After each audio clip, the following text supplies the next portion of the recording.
80 के दशक की बात है कि किन्नौर के एक स्कूल में बेहद जवान खूबसूरत स्कूल मास्टर जी आ गए। इतने समय के बाद कोई अध्यापक इस पहाड़ी इलाके के स्कूल में बच्चों को पढ़ाने आया था, तो लोगों ने सर आंखों पे बिठाकर उनका स्वागत किया। उन्हें रहना ठिकाना ढूंढने में जरा भी मुश्किल ना हुई। गांव के दयालु भोले हेल्पिंग लोगों ने मास्टर जी का सब सामान कमरे में सेट कर दिया। कुंजला के घर से मास्टर जी के दूध लगवाने की बात पक्की हुई। कुंजला के पिता ने मास्टर की बहुत बड़ाई की। दिन बीतते गए। पिताजी को सीजन के बाद अपना सामान बेचने के लिए बाकी लोगों के साथ निचले इलाकों में जाना पड़ा। अब दूध देने का काम कुंजला को समझा गए। एक दिन कुंजला मास्टर जी को जली रोटी बनाते देखकर हंसते हुए पूछ बैठी, आपको रोटी भी नहीं आती बनानी? मास्टर जी ने शर्माते हुए ना में सिर हिलाया और बताया, मैं पंजाब से हूँ, हमारे यहाँ लड़के घर का काम नहीं करते, रोटियां तो लड़कियां ही बनाती हैं। मास्टर जी ने साथ ही बताया, मेरी अभी शादी नहीं हुई है तो घर की साफ सफाई में भी मुझे दिक्कत आ रही है। फिर इस पिछड़े इलाके में ना तो कोई ढंग की दुकान है, ना ही यहाँ नौकर मिल सकते हैं। मास्टर जी ने पूछा, तुम इतनी सुंदर हो, कुछ पढ़ी लिखी भी हो या नहीं? कुंजला ने झेंपते हुए ना में सिर हिलाया। बोली, मैं पढ़ी लिखी नहीं हूँ, लेकिन रोटियां मैं बहुत अच्छी बनाती हूँ। दोनों ही मन एक दूसरे की ओर आकर्षित हो रहे थे।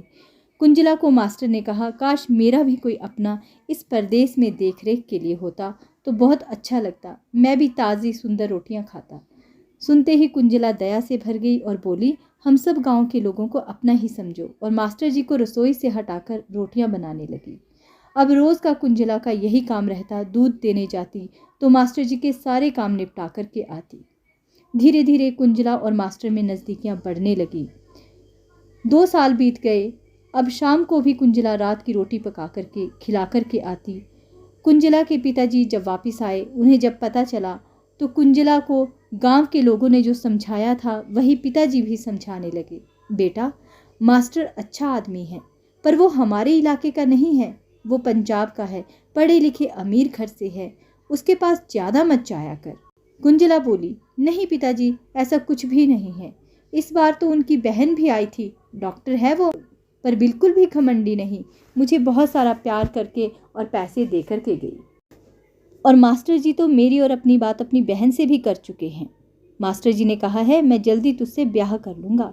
पिता ने कहा, तेरी अक्ल पर पत्थर पड़ गए हैं। अभी काल का सामान बेच कर आया हूँ। वहाँ के लोग बड़े तेज होते हैं, कीमती सामान औने पौने दाम में खरीदने की कोशिश करते हैं। एक दिन रोएगी बेटा अपनी इस जिद पर। अपनी इस कहानी को यहीं रोक दे। लेकिन कुंजला ना मानी। उसे मास्टर जी पर पूरा विश्वास था, मास्टर जी के प्यार पर पूरा विश्वास था। और उधर मास्टर जी कुछ दिनों से बदले बदले से रहने लगे थे। जब से उनकी बहन वापस गई थी और मास्टर जी की माँ की चिट्ठी आई थी, तब से मास्टर जी कुंजला से घर का तो सारा काम ले लेते, लेकिन कुंजला को कहते, कुंजला रात की रोटी बना करके अंधेरा होने से पहले ही अपने घर चले जाया कर। तुम्हारे माँ बाप क्या सोचते होंगे, इतनी देर यहाँ ना रहा करो। कुंजला बोली, ये आप कैसी बातें करने लगे? आप तो मुझसे शादी करके अपने साथ ले जाने की बात करते थे, अब अचानक ये कैसी बातें करने लगे? कुंजला, तुम समझती नहीं हो। प्यार किसी से भी हो सकता है, लेकिन संबंध सबसे नहीं बन सकते। ना तो तुम पढ़ी लिखी हो, ना हमारे कल्चर में एडजस्ट हो सकोगी, ना ही तुम्हें बात करने का ढंग पता है। तुम समझती क्यों नहीं? आखिरकार यही वो शब्द थे जो बड़े दिनों से कुंजला मास्टर जी की उपेक्षा सह रही थी और सुनने के लिए आतुर थी। जैसे वो बहुत दिनों से चाह रही हो कि मास्टर जी जिस तरह से नज़रअंदाज कर रहे हैं, कुछ तो ऐसे शब्द बोले कि उसे उनके मन की थाह लगे। वह बोली, आज 2.5 साल तक तो आपको मुझ में कोई कमी नहीं दिखाई दी। मेरे हाथ की बनाई रोटियां, मेरे हाथ की हुई सफाई, आपके कपड़ों को तह लगाना, आपको सब कुछ बहुत पसंद था।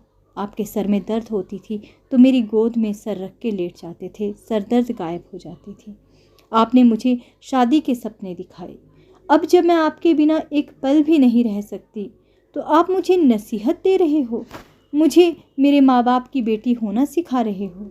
जब मैं आपको पूरी तरह से समर्पण कर चुकी हूँ, आपको अपना पति मान चुकी हूँ, तो आप मुझे इस प्रकार की बातें बता रहे हो। ओहो कुंजला, तुम बात बात पर हमारे दोनों के प्यार को बीच में क्यों ले आती हो? प्यार कोई मजबूरी या अड़चन नहीं होता। मैंने तुमसे सच्चा प्यार किया है, पर प्यार का मतलब शादी भी नहीं होता। बात बात पर नाराज़ हो जाती हो। तुम समझती क्यों नहीं? मैं सरकारी नौकरी में ट्रांसफ़र होऊंगा। हर बार कोई ना कोई काम करने वाली कुंजला मिल जाएगी, पर हर कुंजला को मैं घर की बहू तो नहीं बना सकता। ऐसा मैंने नहीं, मेरी माँ ने कहा है, और तुम भी अच्छे से सुन कि तुम्हें अपने माँ बाप का कहना मानना चाहिए। कुंजला जार जार करके रोते हुए कहने लगी, मैं तो 16 ही साल की थी, पर आप तो मुझसे इतने बड़े हो। आपको प्यार की पींगे बढ़ाते हुए तब ये बात याद नहीं आई? अपने माता पिता की तब नसीहतें याद नहीं आई? आपकी माँ ने आपको कुछ तो समझा कर यहाँ भेजा होगा, तब आपको अपनी माँ की नसीहत, माँ की बातें याद नहीं आई? मास्टर जी बोले, मेरी माँ सही कहती थी, पहाड़ों की लड़कियाँ यूं ही गले पड़ जाती हैं। मैंने तुम्हें ऐसे ही तवज्जो दी।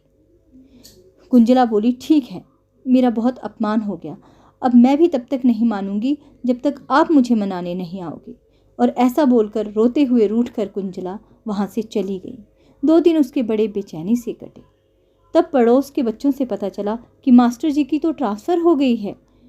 तब वो बिना चप्पल के ही दौड़ी दौड़ी मास्टर के पास गई तो देखा मास्टर जी अपना सारा सामान पैक करके मोटर गाड़ी बुला चुके थे और मोटर गाड़ी में अपना सामान चढ़ा रहे थे। कुंजला बोली, मुझसे मिले बिना ही जा रहे हो? तो मास्टर कड़क होते हुए बोला, शरीफ घर का लड़का हूँ, जिस गली जाना नहीं वहाँ का एड्रेस भी नहीं पूछता। कुंजला बोली, क्या वो प्यार झूठा था? वो वादे झूठे थे? ऐसा कहकर कुंजला मास्टर के गले लिपट कर रोने लगी।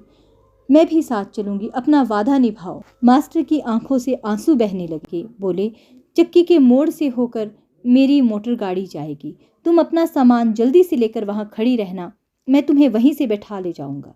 कुंजला आंसू पोंछकर खुश होकर के जल्दी से चक्की के मोड़ पर अपना सामान लेकर पहुंची। बहुत देर तक इंतजार करने पर भी मोटर गाड़ी वहां से ना गुजरी। तभी उसने देखा कि दूसरे मोड़ की ऊंचाई से मोटर गाड़ी जा रही थी। वो पागलों की तरह उसके पीछे भागी, लेकिन पहाड़ी से उसका पांव फिसल गया और उसकी मौत हो गई। लेकिन मास्टर ने पीछे मुड़ करके नहीं देखा। मास्टर जी ने सच ही कहा था कि जिस गली में जाना नहीं, मैं उसका एड्रेस भी नहीं पूछता।